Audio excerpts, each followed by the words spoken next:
Hola, buenas, bienvenidos a mi canal, Aitor Alavés.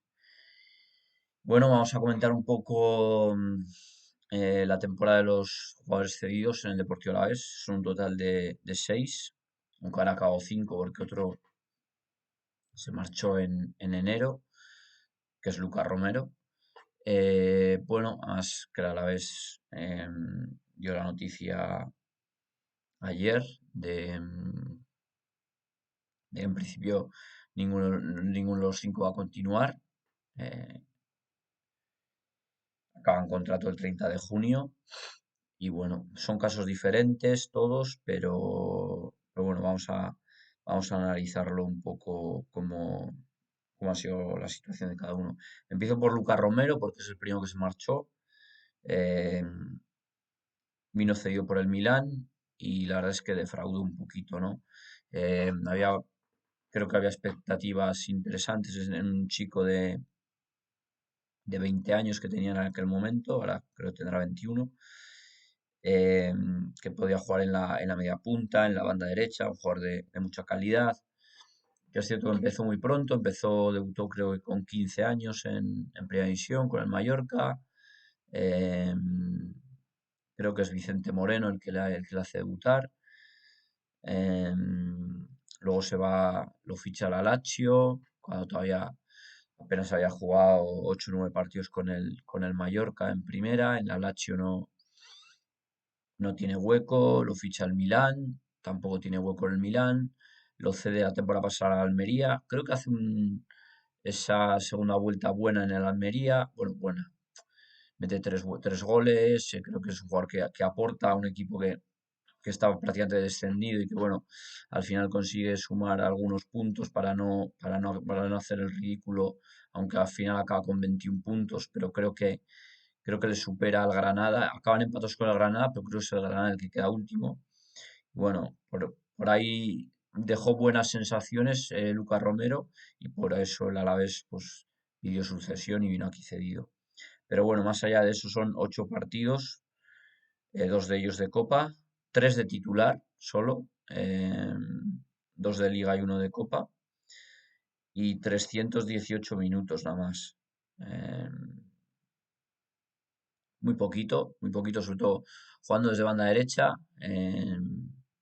muy poquito. Lo intentó en Copa el día de la Minera, me gustó ese día, que lo intentó, se echó un poco el equipo a las espaldas, aunque no pudimos pasar del empate y luego perdimos en los penaltis, pero le faltó un poco. Luego tuvo un penalti también que falló, creo que fue, no sé si fue contra Las Palmas, ¿no? Íbamos 2-0, podía haber sido el 3-0 y lo tiró fuera. Bueno, a ver, tampoco creo que los jugadores tampoco se pueden venir abajo por fallar un penalti. Está el caso de Jordán, que falló aquel penalti con el Rayo y luego contra el Valencia marcó. Son cosas que pasan. Además, creo que era un penalti que no era decisivo, ¿no? Pero en sí me recuerda un poco a Haji la temporada pasada, que también falló un penalti y después ya no hizo gran cosa. Tuvo mal año Haji también. Y Lucas Romero, pues un poco por ahí, ¿no? Hombre, la diferencia entre ambos yo creo que es la edad. Ya Haji es un jugador pues que tenía 26 años con una trayectoria larga de casi 10 años como profesional, mientras que, bueno, Lucas Romero, a pesar de su juventud, también tiene una trayectoria de 4 o 5 años como profesional, pero bueno, es un chico de 20 años. Bueno, pues se decidió cortar la cesión y finalmente se fue traspasado al Cruz Azul, con el que recientemente ha ganado la CONCACAF Champions Cup, que es como la Champions de Centroamérica y Norteamérica. O sea que felicidades para Luca Romero, donde creo que ha tenido ahí cierto protagonismo además. Y bueno, es un buen jugador para la Liga Mexicana, ¿no? Y bueno, los demás, pues de más a menos. Por el más importante de todos, yo creo, el que más ha jugado y el que mejor lo ha hecho, yo creo, Manu Sánchez. 34 partidos, un gol, tres asistencias, 2.761 minutos, 31 partidos de titular, claramente el titular indiscutible como el lateral izquierdo. Algún partido ha jugado Diarra, pero bueno, en líneas generales Manu Sánchez ha sido el titular indiscutible. Yo le iba a decir que íbamos a hablar bien de Manu Sánchez, ¿no? Cuando empezó tan mal, ¿no? Sobre todo en defensa. Creo que a principios de temporada, sobre todo la época del EGP, era un poco coladero el bueno de Manu Sánchez.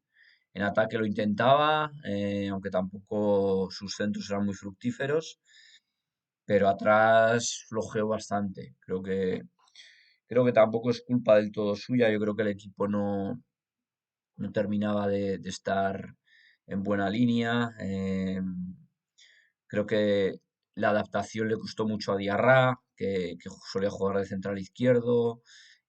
Afkar ya se hablaba de que acababa contrato y podía renovar o no, entonces tenía la cabeza en otro sitio, quizá en otro club, quizá en otro país. Y el equipo defensivamente pues le costó mucho y Manu Sánchez pues lo sufrió mucho por esa banda, ¿no? Pero bueno, porque Tenaglia por su banda aguantó un poco mejor, también viene ayudado por Carlos Vicente, mientras que Manu Sánchez no solía estar bien ayudado por esa banda, ¿no? Digamos que con Egni no, también le ha costado la adaptación, igual que a Diarra. Carlos Martín no es un extremo izquierdo al uso, aunque sí que le ayudaba. Ha jugado Stoikov, ha jugado Azde, muchos. La verdad es que en la primera vuelta había mucha gente jugando ahí y Manu Sánchez tampoco no se terminó de adaptar a su compañero en la banda y le salieron mal las cosas, ¿no? Luego encima pues hizo un par de penaltis, el de Villarreal no fue ni penalti, pero bueno, se lo pitaron. Apareció en goles, en la foto de los goles del rival, pero bueno, pero me quedo con cómo ha acabado, ¿no? Ha acabado, me gustó el partido de Valencia, le vi y fue brutal, el de Osasuna también, cómo se dejó la piel en el campo, sobre todo defensivamente, que es donde se le achacaba más que Manu no rendía, y un rendimiento espectacular atrás. Y bueno, y adelante ha dado tres asistencias, que creo que no está, bueno, deben haber sido más, pero bueno. Y el importante gol que nos dio la victoria contra el Villarreal. Manu Sánchez es un jugador que tiene un valor de mercado de unos 6,5 millones. Creo que en el Celta no tiene sitio. Creo que el Celta tiene jugadores para ese puesto como Marcos Alonso, Mingueza, Hugo Álvarez. También está Ristich, aunque juega poquito. Yo creo que no tiene sitio. Y el Celta, yo entiendo que buscará un traspaso. Creo que el Alavés es muy difícil que pueda fichar a Manu Sánchez, pues estamos hablando de que el traspaso pues, podría rondar los 5 millones de euros, que creo que es bastante para el Alavés. Entonces, entiendo que podría ser otro equipo el que lo fiche, aunque me encantaría que Manu Sánchez estuviera aquí la temporada que viene. Por minutaje, el siguiente es Joan Jordán, 1414 minutos, 25 partidos, 15 de ellos como titular, 5 goles, 2 asistencias, 3 goles de penalti, uno fallado, el del Rayo, y luego pues es el penalti importante el del Valencia. El día del Leganés mete 2 goles, creo que es uno de penalti y luego otro es un golazo. Eh, bueno, jugador importante yo creo en la segunda vuelta. Le costó más la primera vuelta. Yo creo que la primera vuelta jugaban más Guevara y Antonio Blanco. Desde que llegó el Chacho le dio al principio no, pero luego sí que le terminó dando la titularidad. Creo que lo hizo bien. Ya digo, asociándose con Aleñá, con Guridi, con Antonio Blanco. 5 goles es una cifra importante. 3 de 4 en penaltis, que no está mal. Segundo máximo goleador del equipo, empatado con Carlos Vicente. Y bueno, 15 titularidades, que tampoco son demasiadas, ¿no? Ha tenido más titularidades y más minutos Ander Guevara. Entonces, bueno, el caso de Jordán, que creo que aportaba en el centro del campo, pero Jordán no va a estar aquí la temporada que viene. Creo que le queda 1 o 2 años con el Sevilla y el Sevilla buscará traspasarlo, cederlo, pero me cuesta creer que vaya a venir al Alavés. Seguimos con Carlos Martín, 26 partidos, 16 de ellos como titular, 1341 minutos, 2 goles, 2 asistencias. Bueno, nos esperábamos más de Carlos Martín, yo personalmente, después de haber marcado 15 goles el año pasado en Miranda, me esperaba más de él. Al final solo son 2 goles y 2 asistencias. Es cierto que jugando en un puesto que no es el suyo, porque él no es extremo izquierdo. Es cierto que el Alavés casi nunca jugó con dos delanteros, muy pocas veces. Y claro, el único punto era Quique García.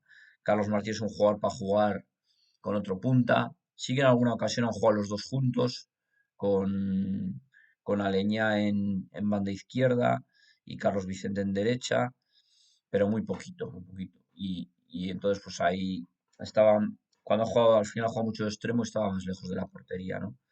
Un jugador que también era su primera temporada en Primera División, había jugado algún partido con el Atlético, 3, 4 o 5 partidos, pero su primera temporada con Primera División y eso también requiere un periodo de adaptación. Creo que el Atlético le buscará una nueva cesión, creo que no será Vitoria tampoco. Muy difícil. Y me quedan dos, Aleñá y Cabanes. Yo creo que Aleñá es el que puede estar más cerca de volver, ojalá, porque es un jugador de una calidad brutal. A mí es un jugador que me encanta. He estado mirando, jugó más de 40 partidos en el Barcelona, que eso es una cifra bastante interesante. Canterano del Barça, por supuesto. Ha jugado 14 partidos con 2 asistencias, 12 de ellos de titular, 1097 minutos.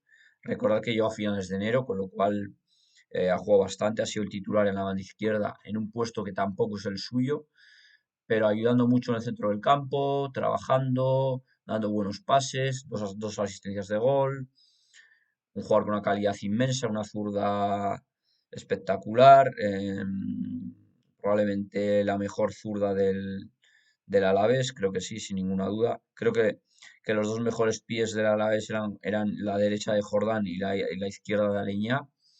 Y ojalá, creo que le queda un año con el Getafe. Bordalás no cuenta con él. Veremos si Bordalás sigue en el Getafe o no. Creo que Aleñá, por no mucho dinero, creo que sí podría venir al Alavés. Creo que su valor de mercado está en unos 3 millones de euros. Creo que el Alavés sí que podría pagar 2 o 3 millones de euros por Aleñá y creo que sería una opción bonita y buena porque es un jugador que es para el centro del campo, para lo que quiere Coudet, le viene muy bien. Así que yo creo que de los cinco es el que más sencillo podría venir. Ya digo que Jordán y Carlos Martín no van a venir. Manu Sánchez creo que es demasiado caro.